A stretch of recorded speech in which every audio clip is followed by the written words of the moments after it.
അപ്പോൾ അങ്ങനെയാണ് ആദ്യം വൻ കഷ്ടമായിരുന്നു. ഇവിടെ വന്ന് പോകാൻ ഭയങ്കര പണിയായിരുന്നു. ഇവിടെ ഉള്ളവര് അതുപോലെ തന്നെ ഫുഡ്, പിന്നെ നാട്ടിലൊക്കെ എന്ന് പറഞ്ഞാലും കയ്യൊക്കെ നാട്ടിലൊക്കെ എന്ന് പറയുമ്പോൾ നമുക്ക് 1-2 ആൾക്കാരൊക്കെ ഉള്ളൂ. ഇവിടെ ഡെയിലി 14 ആൾക്കാരൊക്കെ ഉണ്ടാവും.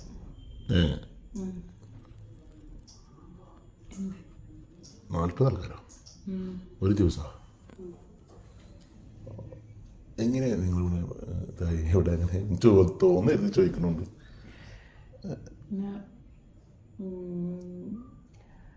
ഫേസ്ബുക്കിൽ നിന്ന് പരിചയപ്പെട്ടതാ അശോകിനെ. ഈ ദുബായിലെത്തിയത് എങ്ങനെ? പുള്ളി എന്നോട് പറഞ്ഞത് ബോംബെയിലെ സോഫ്റ്റ്വെയർ എഞ്ചിനീയർ ആയിരുന്നു ഒരു കമ്പനിയിൽ. അപ്പോൾ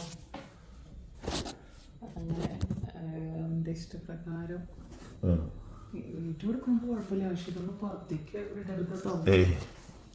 വീഡിയോ എടുക്കുന്നില്ല, മൊബൈലിൽ നോക്കിയത്. ആദ്യം വന്നു ഫേസ്ബുക്കിലൂടെ നമ്മൾ ചാറ്റ് ചെയ്തു. അങ്ങനെ വീട്ടിലോട്ട്, ഞാൻ താമസിക്കുന്ന വീട്ടിലോട്ട് വന്നു. അവിടെ എൻ്റെ അമ്മ മാത്രമേ ഉണ്ടായിരുന്നുള്ളൂ. അച്ഛനൊരു തെങ്ങായിട്ട് തൊഴിലാളിയായിരുന്നു. അച്ഛൻ തെങ്ങിൽ നിന്ന് പറഞ്ഞിട്ട് മരിച്ചു പോയിട്ടുണ്ടായിരുന്നു. അപ്പോൾ ഇങ്ങനെ ഒരാളെ സ്വീകരിക്കാൻ വന്നു എന്ന് പറഞ്ഞപ്പോൾ സ്വാഭാവികമായിട്ട് നമുക്ക് സന്തോഷം ഉണ്ടാവില്ലേ. അങ്ങനെ കല്യാണമൊക്കെ കഴിഞ്ഞിട്ട് ഞങ്ങൾ ബോംബെയിൽ പോയി. പക്ഷേ ബോംബെയിൽ എത്തുന്നവരെ ഞങ്ങൾക്ക് ഫസ്റ്റ് നൈറ്റൊന്നും ഉണ്ടായിരുന്നില്ല. അവിടെ വെച്ചിട്ട് അവിടുത്തെ ഒരു മാർവാടിക്ക് പുള്ളിക്കാരൻ എന്നെ വിട്ടു.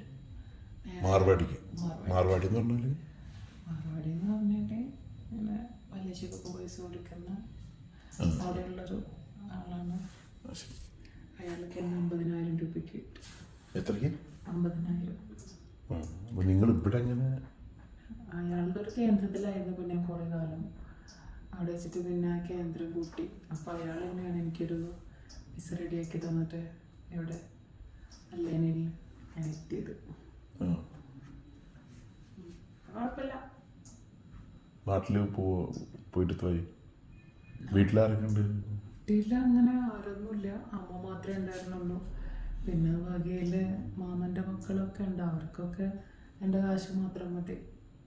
ഞാൻ വരണമെന്നൊന്നുമില്ല, ഞാൻ ഈ ഒരു ജോലിയാണ് ചെയ്യണമെന്ന് അവർക്കറിയാം. അതുകൊണ്ട് തന്നെ ഞാൻ ചെല്ലണം എന്നൊന്നും അവർക്കില്ല. പക്ഷെ മാസം ക്ലിയറായിട്ട് കാശ് എത്തണം. കാശ് കിട്ടണം. കാശ് എത്തിയില്ലെങ്കിൽ പ്രശ്നമാണ്. എന്തല്ലേ? അല്ല, താനിങ്ങനെ നോക്കിയിരിക്കുന്ന മാത്രമേ ഉള്ളൂ. എന്താ വീഡിയോ എടുക്കുന്നുണ്ടോ? എടുക്കണ്ടോ? എടുക്കുന്നില്ല. ഞങ്ങളെ അർബാബുണ്ട്, കുഴപ്പമില്ല. അതിൽ 2 കല്യാണം കഴിച്ചിട്ടുണ്ട്. ഇവിടുന്ന് ചാടാൻ പറ്റില്ലേ? അല്ല, സഹായിക്കാം അവിടെ ജോലിക്ക്. അങ്ങനെ ഇഷ്ടംപോലെ ആളുകൾ ചാടുന്നല്ലേ. ഈ അട്ടയെന്ന് വരുന്ന ആളുകളൊക്കെ ചാടും. നല്ല ജോലി കിട്ടില്ലേ? എന്തിനാണ് ഇതിലെങ്ങനെ നിൽക്കണ? അത് തനിക്ക് ഈ മേഖലയെ കുറിച്ച് അറിയാൻ വേണ്ടിട്ടാണ്. ഒന്ന് ചാടി കഴിഞ്ഞാൽ പിന്നെ നമുക്ക് ഒരിക്കലും നേടാൻ പറ്റില്ല. എങ്ങനെ? നമ്മൾ അറിയാവുന്ന ആരെങ്കിലൊക്കെ ആയിട്ട് ഉണ്ടാവും എവിടെയെങ്കിലും. പിന്നെ അതുപോലെ തന്നെ നമുക്ക് കുറെ കോണ്ടാക്ട്സ് ഉണ്ടാവും. അവർ നമ്മളോട് ഇങ്ങനെ ആവശ്യപ്പെടും. പിന്നെ കാശ്, വേറെ ഏത് ജോലിക്ക് പോകണേക്കാൾ കൂടുതൽ കാശ് കിട്ടുമല്ലോ.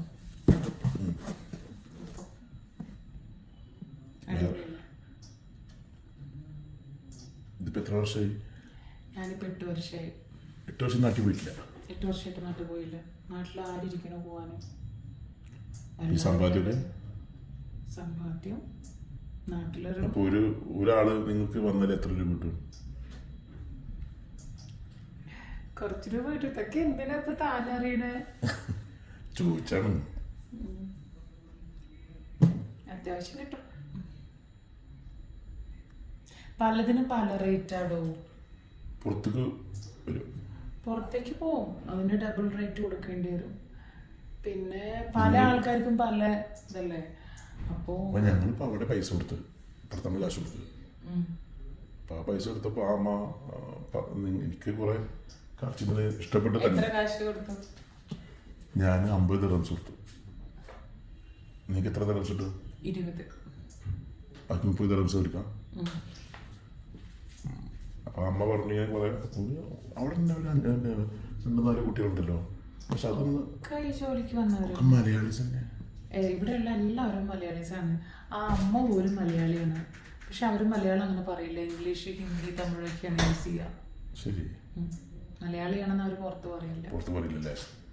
അതന്നെ എന്നോട് തമിഴിൽ സംസാരിച്ച്. ആ തമിഴിലാണ് അവർ മെയിനായിട്ട് സംസാരിക്കുക. പിന്നെ ഹിന്ദി ഓരോ കസ്റ്റമേഴ്സിനനുസരിച്ച് സംസാരിക്കും. നിങ്ങൾക്ക് ഇവിടുന്ന് രക്ഷപ്പെടണമൊന്നുമില്ല. അപ്പോൾ എന്തിനാണ് ഈ ഇങ്ങനത്തെ ഒരു ജോലി?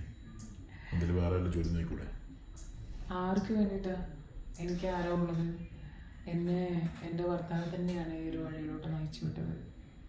പിന്നെ കുട്ടിയില്ല, ജീവിതമില്ല, ഇങ്ങനെ അങ്ങ് പോട്ടേനെ. പിന്നെ എനിക്കൊരു കാര്യം മാത്രമേ ഉള്ളൂ, ഈ നമ്മൾ പറയുകയൊന്നും ചെയ്യാണ്ട് ഫേസ്ബുക്കിലൂടെയും ഇപ്പോൾ കാണുന്ന ഇൻസ്റ്റഗ്രാം, മറ്റുള്ള സോഷ്യൽ മാധ്യമങ്ങളുണ്ടല്ലോ, അതുവഴി പരിചയപ്പെടുന്ന ആളുകളെ പൂർണ്ണമായിട്ടും വിശ്വസിക്കാതിരിക്കുക. അതാണ് ഓരോ പെൺകുട്ടിയും ചെയ്യേണ്ടത്.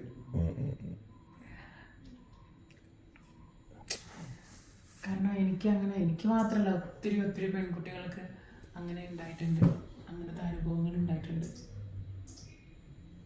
ഭയങ്കര സംഭവം. തനിക്ക് എൻ്റെ കാലം ഒത്തിരി ഇഷ്ടമായോ?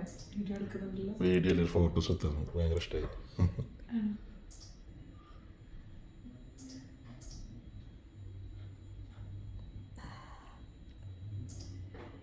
ഇതെന്തിനാ ഈ കറുപ്പിൽ ചരട് ഇവിടെ കിട്ടിയിരുന്നത്? ചില ആൾക്കാർക്ക് പല പല മൂടുകളല്ലേ, പല ആൾക്കാർക്കും. ചില ആൾക്കാർക്ക് ഫീറ്റിനോട് ഭയങ്കര ഇഷ്ടമാണ്, കാലിനോട് ഭയങ്കര ഇഷ്ടമാണ് ചില ആൾക്കാർക്ക്. നല്ല രസമുണ്ട്. അപ്പോൾ അവരുടെ ആഗ്രഹത്തിന് ഇടുന്നതാണത്. ശരി, ഇനി വേറെന്താ? ഞാൻ ആദ്യമായിട്ടാണ് ഇങ്ങനത്തെ സ്ഥലത്തൊക്കെ, അപ്പോൾ ഞാൻ കണ്ടപ്പോൾ എനിക്ക് അവിടെ തന്നെ ഇഷ്ടപ്പെട്ടു. ഇന്റർവ്യൂ പോലെ ചോദിക്കുന്ന കേട്ടപ്പോൾ തോന്നി ആദ്യമായിട്ടാണ്. എനിക്ക് കണ്ടപ്പോൾ തന്നെ ഇഷ്ടപ്പെട്ടു. പിന്നെ എല്ലാവരും ഇങ്ങനെ പലതും ആകർഷിക്കാൻ വേണ്ടി താനൊന്നും ചെയ്തിട്ടില്ല, താൻ വളരെ സിമ്പിളായിട്ടാണ്. അപ്പോൾ എന്തോ തന്നോടൊരു ഇഷ്ടം തോന്നി. എന്നിട്ട് ഇങ്ങനെ വീഡിയോ എടുത്തിരുന്നാൽ മതിയോ? കാശ് മുതലാക്കണ്ടേ?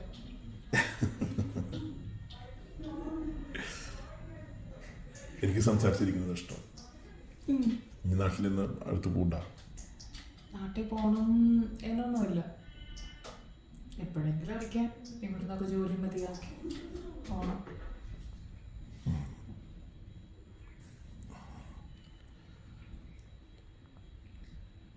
നാട്ടിലെവിടെയാ സ്ഥലം? തൊടുപുഴ. തൊടുപുഴ. തൻ്റെ നാടെവിടെ? ഞാനും അറിയില്ല അല്ലേ? വേണ്ട, എൻ്റെ നാട് തൊടുപുഴ. ഒരു ഫോട്ടോ എടുക്കണോ? ഫോട്ടോ എടുക്കണോട് കുഴപ്പമൊന്നുമില്ല, വേറെ ആർക്കും കാണിക്കരുത്. ഇല്ല, കാണിക്കില്ല. എടുത്തോ.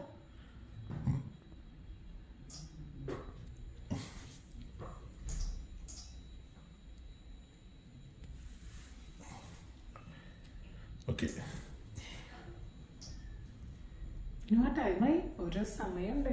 ആ സമയത്തിനപ്പുറം എത്ര മണിക്കൂറാന്ന് പറഞ്ഞില്ലേ? ഒരു മണിക്കൂർ പറഞ്ഞത്. നമുക്ക് കഴിയാറായി, വേഗമായോ? 1 മണിക്കൂറിനുള്ളിൽ മുട്ടു പറഞ്ഞു. അത് കഴിഞ്ഞാൽ പിന്നെ നിങ്ങളതേ രൂപ പിന്നെയും കൊടുക്കണം. നിങ്ങൾ നമ്പർ പേഴ്സൺ നമ്പർ തരും. എന്തിനാ? എനിക്കിനി വരുമ്പോൾ എനിക്ക് ഫ്രീ ആവിക്കാം. ഞാൻ തരാം, എൻ്റെ കാർഡ് തരാം. കാർഡ് പുറത്ത് പോരാൻ പറ്റും? ഇവിടുന്ന് എപ്പോഴാണ് പുറത്ത് ലീവ്? എനിക്കിഷ്ടമുള്ള പറഞ്ഞോ, എനിക്ക് അങ്ങനെയൊന്നുമില്ല. അപ്പോൾ ഷോപ്പിങ്ങിന് ഒന്നുകൂടെ നോക്കട്ടെ. ഉറപ്പിക്കോ? ഭയങ്കര ഇഷ്ടമായി. എൻ്റെ കല്യാണം കഴിഞ്ഞാണോ? കഴിഞ്ഞിട്ടില്ല. അതാണ്. എടാ, ഞാനൊരു ദിവസം ഒരു 10-40 പേരോളം സ്വീകരിക്കുന്ന ഒരു പെണ്ണാണ്. എന്നെ ആ ഒരു മൈൻഡിൽ മാത്രം കണ്ടാൽ മതി. പിന്നെ തൻ്റെ ഫ്രണ്ട്സിനോടും അതുപോലെ തന്നെ തനിക്കറിയാവുന്ന പെൺകുട്ടികളോടൊക്കെ പറഞ്ഞു കൊടുക്കണം. ഒരിക്കലും നമ്മളറിയാത്ത ആളുകളുമായിട്ട് ഇതുപോലെ ഇറങ്ങി തിരിച്ചിട്ട് ജീവിതം കളയരുത്. എപ്പോഴും ഭയങ്കര സങ്കടമായി നിങ്ങളെ ഈ കഥകളൊക്കെ കേട്ടപ്പോൾ. യാദൃശികമായിട്ട് പറഞ്ഞാണെങ്കിലും സങ്കടമായി കേട്ടപ്പോൾ. കേട്ടിരിക്കാൻ തോന്നുന്നു. പക്ഷെ അതിലുപരി ഒരുപാട് മെസ്സേജ് തന്നു. ശരിക്കും പറഞ്ഞു കഴിഞ്ഞാൽ ഇതൊക്കെ നമ്മൾ അറിയണം. അത് എൻ്റെ നാട്ടിലേക്ക് വരുമ്പോൾ വീട്ടുകാരൊക്കെ പ്രതീക്ഷിക്കുന്ന പോലെ ആയിരിക്കില്ല ഇവിടെ. നമ്മുടെ നാട്ടിൽ ഇഷ്ടംപോലെ പേര് ഇവിടെ ഉണ്ടല്ലോ. എങ്ങനെ ഇഷ്ടം പോലെ ഉണ്ട്. നമ്മുടെ നാട്ടിൽ എന്താ മോശമുണ്ടോ? എറണാകുളം, തൃശ്ശൂര്, അതുപോലെ തന്നെ ട്രിവാൻഡ്രം, പിന്നെ അതുപോലെ തന്നെ പല ഇതിപ്പോ നമ്മളെ ഇവിടെ നടക്കുന്നതായിട്ടും കൂടുതൽ നാട്ടിൽ നടക്കുന്നുണ്ട്. സെയിം സംഭവം നടക്കുന്നുണ്ട്. എനിക്ക് ഏറ്റവും കൂടുതൽ വേദനിക്കുന്ന കാര്യങ്ങൾ എന്ന് പറയുമ്പോൾ ചില കസ്റ്റമേഴ്സ് എൻ്റെ അടുത്ത് വന്നിട്ട് കോളേജ് കുട്ടികളൊക്കെ കളിച്ചു, നിങ്ങളുടെ അത്ര റേറ്റ് ഇല്ല, അവർക്കൊക്കെ വളരെ തുച്ഛമായ പൈസയാണ് കിട്ടുന്നത് എന്നൊക്കെ എന്നോട് പറയുണ്ടായി. ഒരൊറ്റ കാര്യം മാത്രമേ ഉള്ളൂ, ഈ ഒരു പോക്കറ്റ് മണിക്ക് വേണ്ടിയിട്ടാണ് അവരിതൊക്കെ ചെയ്യുന്നത്. നമ്മുടെ വീട്ടിൽ നിന്നുണ്ടാകുന്ന സ്ട്രിക്റ്റ് ആയിട്ടുള്ള ലൈഫ്, പിന്നീട് അവർ ഹോസ്റ്റലിലെത്തുമ്പോൾ ഉണ്ടാകുന്ന ആഘോഷങ്ങൾ, അല്ലെങ്കിൽ മറ്റ് ആളുകളൊക്കെ